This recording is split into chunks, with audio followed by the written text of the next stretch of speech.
léegi kay moom man de. yéen ñaar doy ngeen waar man moo ma jaaxal léegi kay laajal rek yow. demal. doyen.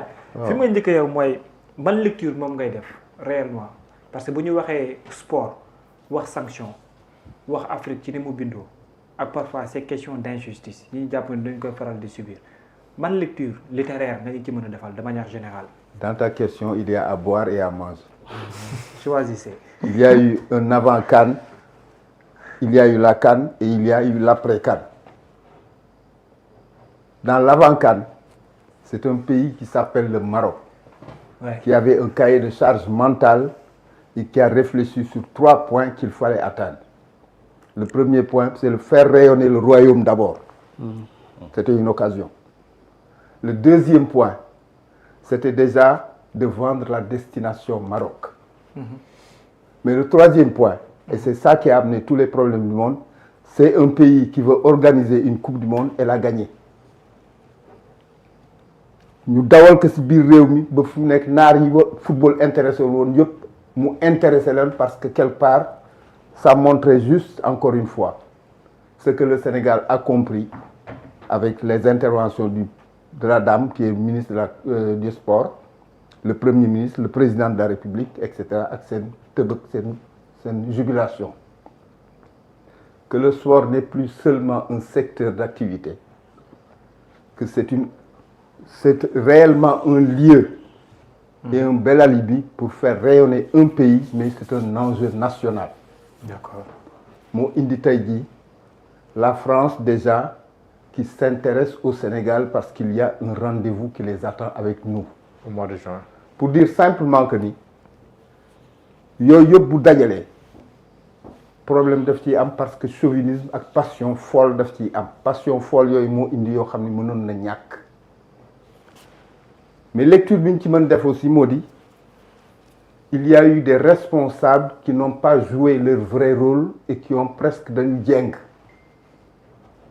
Pour la première fois, il y a eu un précédent d'un président de la CAF qui a jubilé, ou du moins qui s'est tenu la tête parce qu'on a raté un penalty.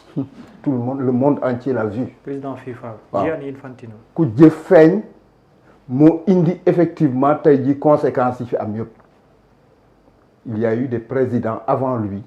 Il a créé ce précédent-là qui a fait que un ambassadeur d'un État, c'est-à-dire que le coach sénégalais, il était en représentation. Comme Pape Cheikh. la mu nekkoon Angleterre. Waaw. Il a été en représentation yóbbaale équipe am.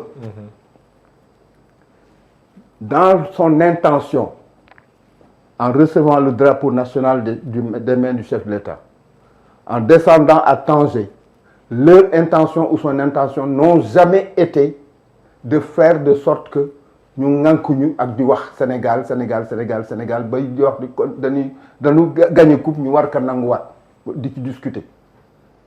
Pape Thiaw aucun joueur sénégalais n'est parti avec l'intention de créer de la merde comme on dit quoi. Réellement, il faut pas dire les choses telles qu'elles sont.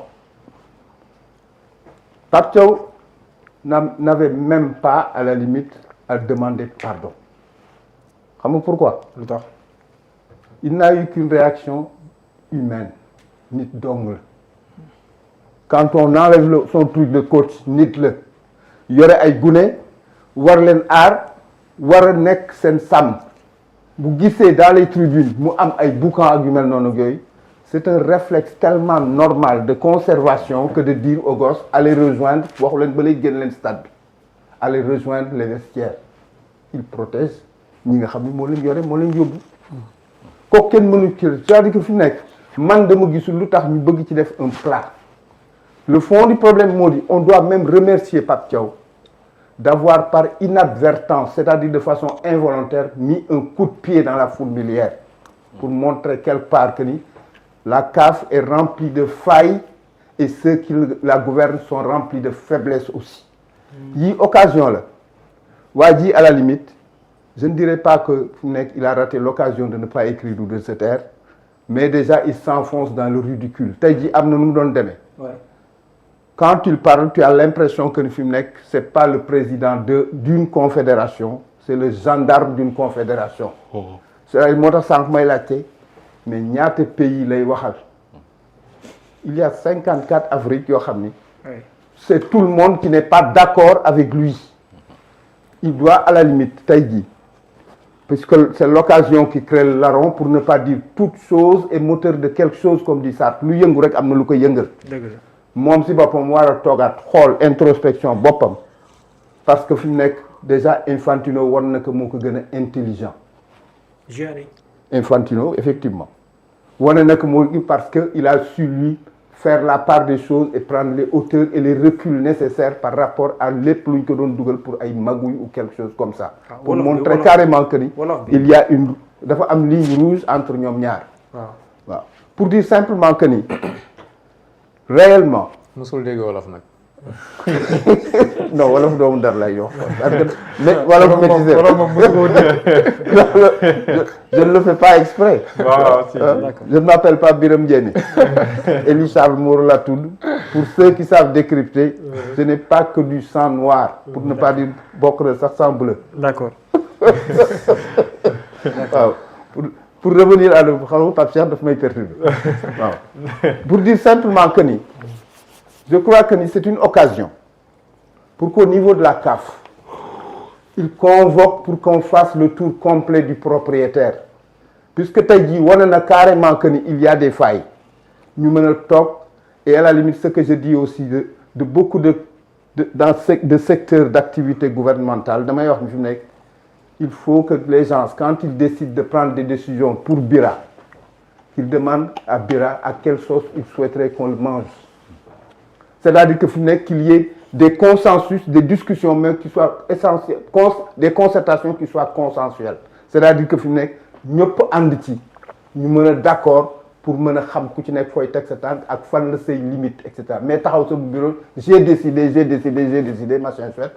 Je crois que c'est une course en avant, mais c'est pour enfoncer des choses, réellement, c'est autant de questions qui mériteraient que nous trouvions des réponses.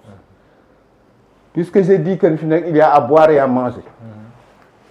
Après le Maroc, après déjà le sport qui est devenu un enjeu, après ce qu'il y a eu à Sibir Kanbi, je crois qu'il y a eu le retour aussi. Retour du Morifinek, nous Sénégalais, on aime à la limite discuter si on a raison de discuter. Pour dire simplement que nous l'échange qu'il y a eu entre Pape Thiaw et le Premier ministre, il faut y quelque part, en prolongeant la réflexion, que au-delà de nos appartenances idéologiques et politiques, c'est un peuple de cousins et de voisins. Et entre eux. C'est des relations très humaines. Et c'est comme l'impression que nous sommes quelque part aussi dans le cahier de charge mentale de Ousmane Sonko. Il y a, au-delà de montrer ou de vouloir montrer que nous sommes politique ou nous, au sens où l'on l'entendait au XXe siècle, on est dans réellement les choses telles qu'elles doivent être de façon le plus naturellement possible du monde. Moi, je dis Youssou Ndour a parlé avec Ousmane Sonko. Pour dire simplement que quelque part aussi, au-delà de nos passions, etc., quand on s'apaise, effectivement,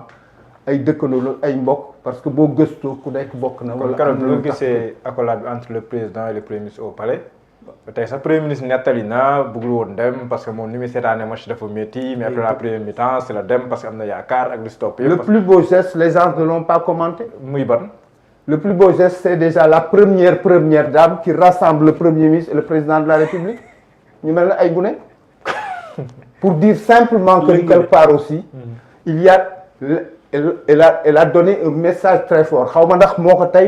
Mais c'est un message très très fort pour ceux qui savent décrypter.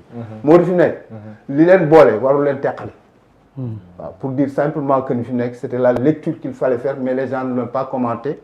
Parce qu'en fait, dans les bonnes écoles où les papetiers sortent, etc.,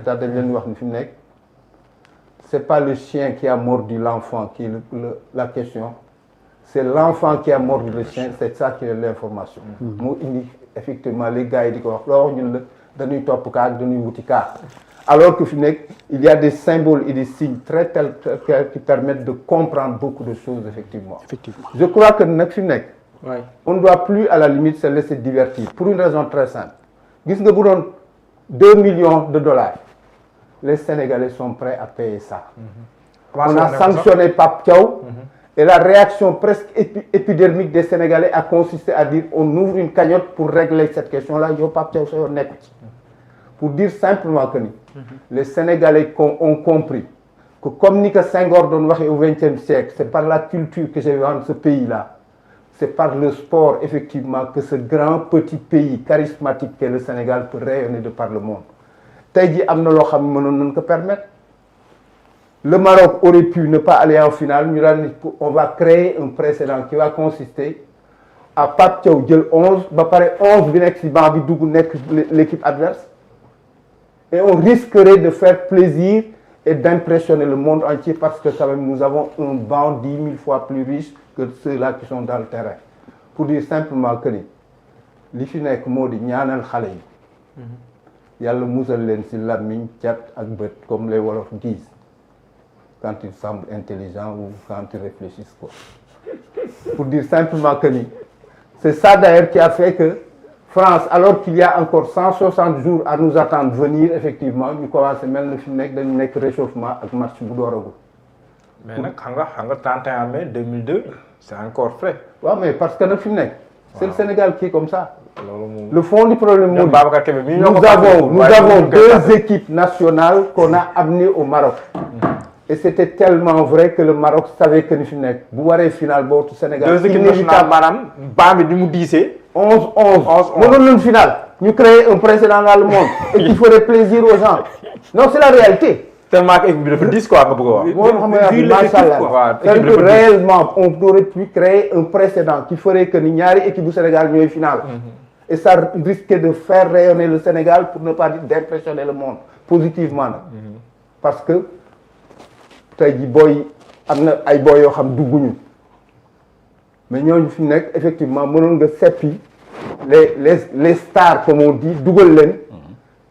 Il ferait à la limite impression dans le monde entier effectivement pour dire simplement que ni yooyu nag dafay wane ni quelque part Sénégal am na déjà loo xam ni war dafa nekk une préoccupation moo di fi nekk quand on a une vache à lait on la nourrit puisque booy dañu war dem campagne on y met les moyens financiers et logistiques encadrer réellement l'équipe parce que quelque part ils partent en représentation et à la limite les Sénégalais 18 millions ñii bokk fële ñii bokk fii ñii bokk fii ñii bokk fii le sport les rassemble et ils ont tous envie de voir le pays rayonner. Quant au Premier ministre nag qui reçoit le trophée je crois que ni Ayoba l'a dit mënoon na bañ a nekk sax un phénomène épiphénomène rek la waroon doon. mais li tax mu nekk phénomène doyen maa lay dog de mais c'est parce que dem nañ pare kay ñu teg kii bi ñu teg coupe bi président toog premier ministre toog ñëpp toog kon kay loolu rek moo tax notre présentation la moo tax démarche primature looloo tax yéen opposants yi di poser ay questions. c'est-à-dire que non opposants yi à la limite il faut feu de tout bois il faut leur concéder ça aussi fi mu nekk lu langu ñu trouver ci question effectivement mais ils sont dans leur rôle aussi. C'est-à-dire qu'ils ne sont pas là pour dire que ça marche, machin, chouette, etc. Ils sont en train, tous les jours que Dieu fait, pour des raisons de crédibilité, et qui donnent des raisons effectivement à leur statut, de chercher la petite bête là où ça n'existe pas forcément. Il faut leur concéder ça parce que c'est la démocratie aussi qui permet ça. Mais le fond du problème, moo di tey jii bu neexoon jour yi ñu daan ni bala ñuy génn Sénégal dañu bëgg effectivement yóbbu ku bi ci la si ëttu diine yi ak aada yi parce que si ëttu diine yi ak aada yi am na ñoo xam ne ils ont regardé le sport teg seen course sole wala jël seen course du wet pour dire simplement que ni il y a des détails qui sont d'importance et il y a des détails aussi qui sont insignifiants c'est-à-dire que fi mu nekk lii dafa bokkoon si yoo xam ne mën nañ ci bañ il y a détail et détail waaw heureusement que tu le dis comme Boara demal si Bira mu détaillé kon Bira fi ma bëgg nga détaillé ma di nga ñëw ci sanction yeeg yëpp yi ci tegu mais bëggoon naa aussi nga laaxaaleel ma ci bilan bi nga xam ne soxna Khady Diène Gaye jot na koo tiré te mu ñëwal qualification 2022 2023 ak 2025 parce que dafa joxe bilan ne ñoom ren 5 milliards 125 millions moom la ñu dépensé en 2022 ñu ngi woon ci suma juumul la 6 milliards la ñu def mais 2022 waaw ñu ngi woon ci 7 milliards. beneen bi 11 milliards 2021 non waaw boobu 11 milliards mooy coupe du monde bi ñuy jël coupe d'Afrique bi ñu ngi 6 bi ñuy jël coupe milliards d'Afrique ñu ngi ci 6 milliards. waaw bi ñuy toogee huitième de au finale ñu Cameroun. ngi ci 7 milliards. bi ñu jëlee ren tamit ñu ngi ci 5 milliards. ban diagnostic moom ngay def ci bilan boobu noonu exactement. en fait moom yemul foofu sax parce que wax na ni nga xamante ni noonu lañ ko dépensé. waaw loolu mën na ci dañ ko ak liquide bi nga xamante ni moom la ñu yóbbu moom la ñu yóbbu. 30 millions de francs. waaw 30 millions la ñu yóbbu en liquide leneen lépp dañu bëggoon di ko virer par banque muy am traçabilité. bu ko defee dépense yi ñu mën ko situer et puis dañ ko séquencer jëluñu rek xaalis bi jox leen ni leen dem leen dañ ko séquencer par étape. mais wax na aussi gouvernement bi li nga xamante ni aussi def na ko comme participation pour prise en charge 12e Gaïndé hôtel beeg restauration et tout. juste pour wane rek que ni plan de restructuration bi astafurlah beneen bi ñu ko plan presse bi plan de redressement bi jël nañ ko en compte ba nga xamante ni koppar yi lu ne dañ koy dugal fi mu